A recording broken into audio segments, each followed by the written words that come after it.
ইতালিতে ময়লার গাড়িগুলা কিভাবে ময়লা পরিষ্কার করে? সাধারণত আমাদের যে এই কন্ডোমিনিয়ামগুলো আছে, এই কন্ডোমিনিয়াম থেকে আমরা ময়লাগুলো সব গিয়ে এই ডাস্টবিনে ফেলতে হয়। ডাস্টবিন যে বক্সগুলো দেওয়া থাকে, এখানে আলাদা আলাদা করে দেওয়া থাকে কোনটার ভিতরে গ্লাস, কোনটায় প্লাস্টিক এবং কোনটার ভিতরে মিক্স ডাস্টবিনগুলো থাকবে।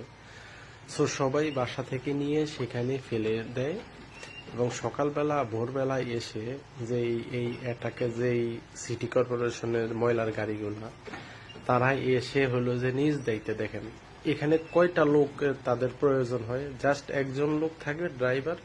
উনি কিন্তু দেখেন কিভাবে হলো যে সুন্দর করে পুরো প্রসেসটা করে নিয়ে যায় কোনো রকম ঝামেলা ছাড়া। জাস্ট পাশে ডাস্টবিনটা হলো যে ধরে অটোমেটিক কিভাবে দেখেন উপরে উঠিয়ে নিয়ে নেয়। এখান থেকেই হলো যে এখানে দুইটা গাড়ির ভিতর দুইটা পদ্ধতি দেখা যায়।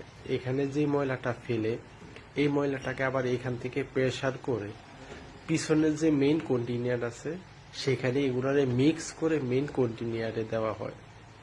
তো এইভাবে তারা হলো যে অনেকগুলো হলো যে ময়লারে প্রসেস করে তারপর পিছনে টাঙ্কিতে করে নিয়ে যায়। তো আপনারা দেখতে পাচ্ছেন যে কি প্রযুক্তি ব্যবহার করে, যেমন একটা লোক একটা গাড়ি দিয়ে অনেকগুলো করতে পারে। যদিও আমাদের দেশে এই ময়লা পরিষ্কারের জন্য মিনিমাম হলো যে একটা গাড়ি আসবে, তার সাথে 2-3 জন লোক আসবে।